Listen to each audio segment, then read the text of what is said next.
Hello, boys and girls. Welcome to Storytime Fun.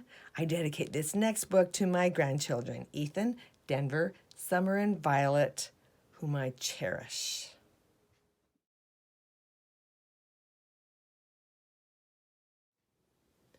Today's story is out of the 70th anniversary edition, The Complete Adventures of Curious George by Margaret and H.A. Ray.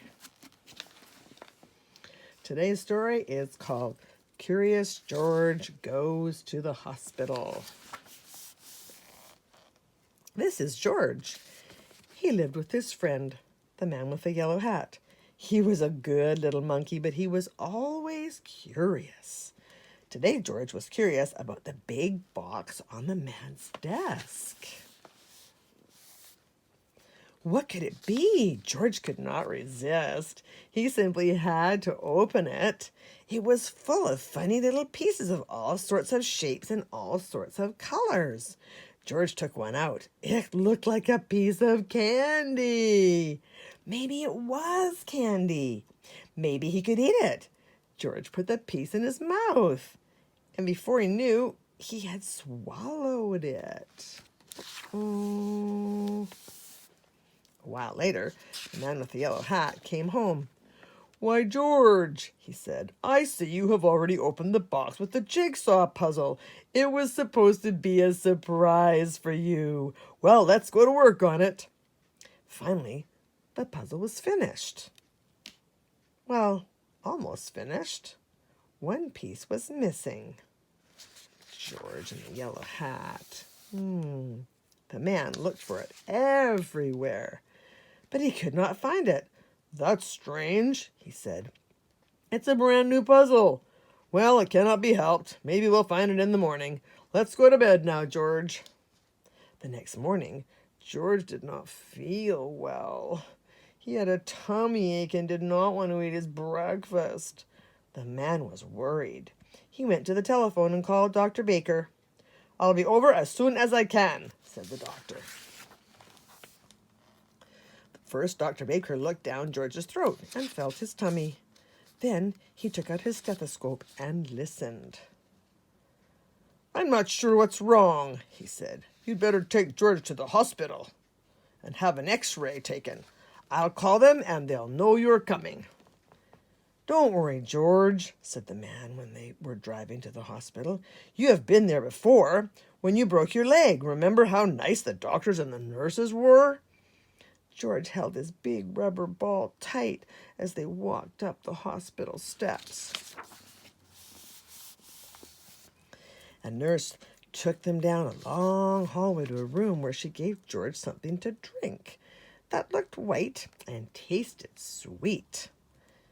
"It's called barium," the nurse explained. "It helps the doctors find out what's wrong with you, George." In the next room stood a big table, and a doctor was just putting on a heavy apron. Then he gave the man one just like it. George was curious. Would he get one too? No, he did not. "You get on that table, George," the doctor said. "I'm going to take some x-ray pictures of your insides." He pushed a button and there was a funny noise. "There, now you may get up and we will have the x-rays developed right away." "Now let's see, there's something there that should not be," said the doctor when they were looking at the x-rays. "Why, that looks like... I think that must be the piece that was missing in our jigsaw puzzle yesterday," said the man. "Well, well, well," said the doctor. "At least we know now what is wrong with our little patient.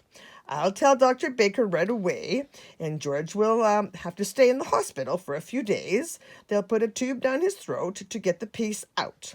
It's only a small operation. I'll call a nurse and have her take you to the admitting office." Many people were waiting outside the office. George had to wait too. "Look, Betsy," the woman said to him. "That's Curious George." Betsy looked up for a moment, but she did not even smile.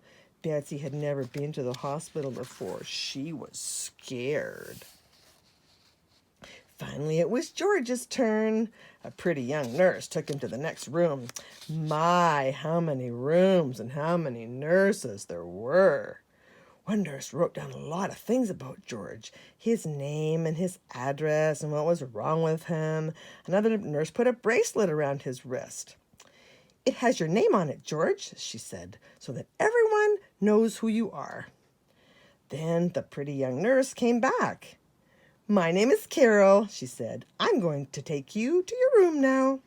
We call it the children's ward, and put you to bed. There will be lots of children there to keep you company. And so it was. There were a lot of children in the room. Some were up and around, others were in their beds, and a doctor and nurse looking after them.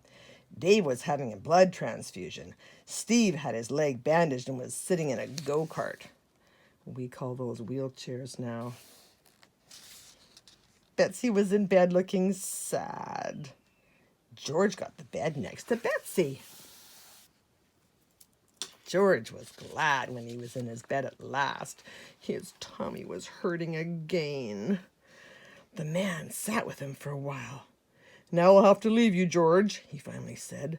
I'll be back first thing in the morning before they take you to the operating room. Nurse Carol will tuck you in when it's time to go to sleep. Then he left.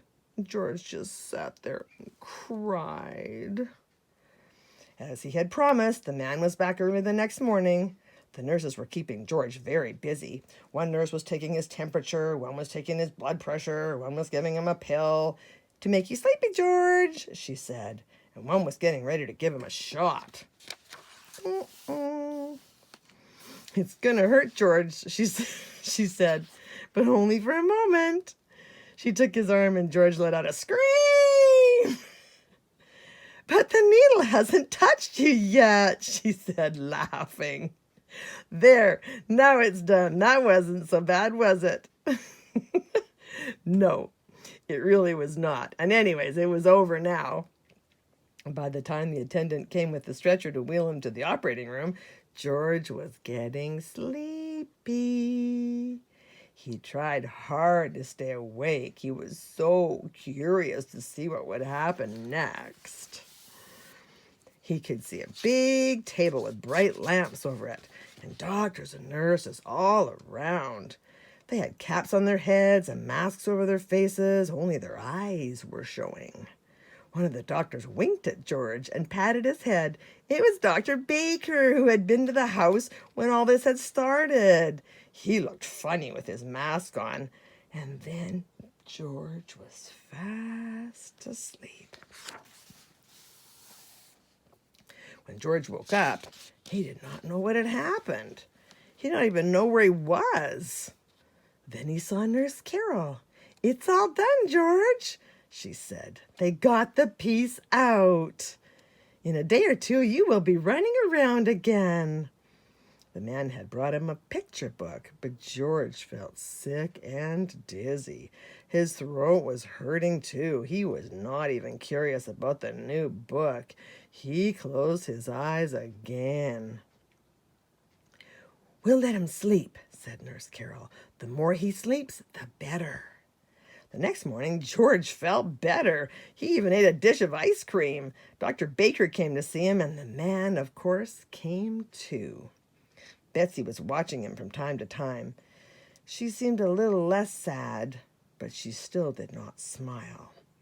Steve wheeled his go-kart over to George's bed. Tomorrow I can get up and try to walk, he said. Boy, I can hardly wait.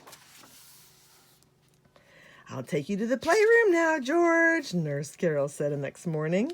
And in the afternoon, your friend will come and take you home. The playroom was full of children. A lady was showing Betsy how to use finger paint.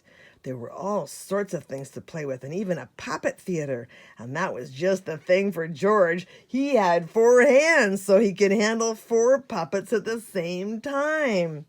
George gave a real puppet show.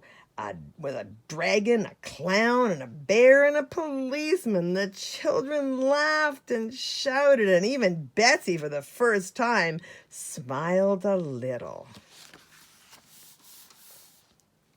There was a TV set in the playroom, and also a record player. Okay, so for those of you who are my age, you'll know what that is. The younger ones, you may have to tell them what that is, okay?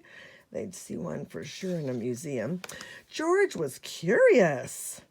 If he climbed on the record player and turned the switch, would it go round and round like a real merry-go-round? It did. It started slowly, and then it went faster and faster, and whoopee! George had lost his balance and was sailing through the air. Oh my. Luckily, George landed on a soft cushion. The children cheered, and Betsy smiled again. George was so funny. But then the play lady picked up George. "That's enough for now," she said. "You'd better take a nap before lunch. We have a big day ahead of us. The mayor is coming to visit the hospital today, and later on you will be going home, George." When George woke up, Steve was just taking his first steps. Oh, a nurse was helping him, and the children were watching. The go-kart was standing there empty.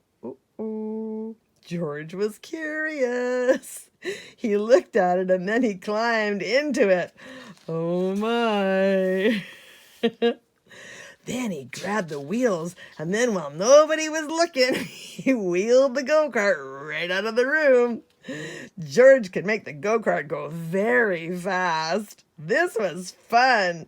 Down the hall he went. By now the nurse had noticed that he was gone and came running after him. "George!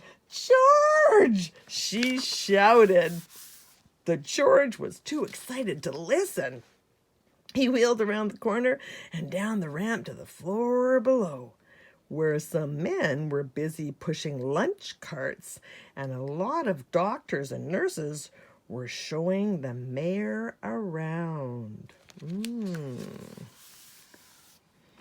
George tried to stop, but it was too late. Wham!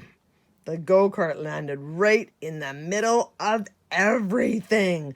Lunch carts tumbled. Spinach and scrambled eggs and strawberry jam were all over the floor. People fell over each other, and George was thrown out of the go-kart and landed right in the mayor's arms. Oh my.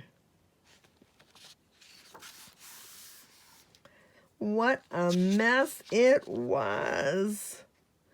"You broke all my dishes," someone cried. "You ruined the go-kart," somebody complained. "What will the mayor think of it?" whispered someone else, and so it went on. Suddenly, everybody looked up and listened.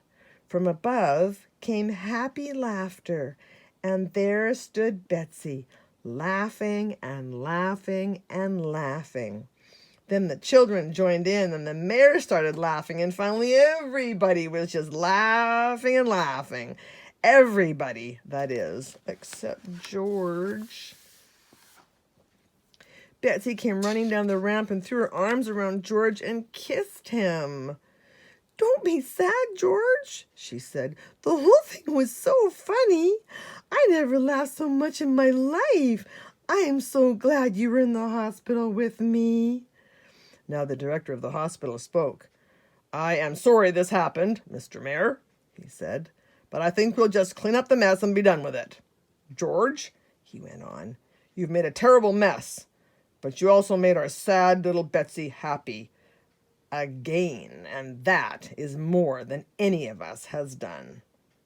And now I see your friend has just come to take you home, so goodbye, George, and take good care of yourself."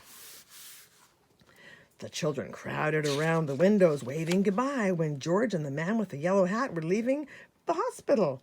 As the car was turning into the driveway, Nurse Carol came running after them. "Here's a little package with something that belongs to you, George," she called. "But don't open it before you're home." George was curious. Well, who wouldn't be? The moment they reached home, he ripped the paper off, tore open the box, and there was the piece of the puzzle that had caused all the trouble. "How nice of the doctor to save it for us," said the man with the yellow hat. "And now we can finish the puzzle. Yay! And that's it for today. See you next time.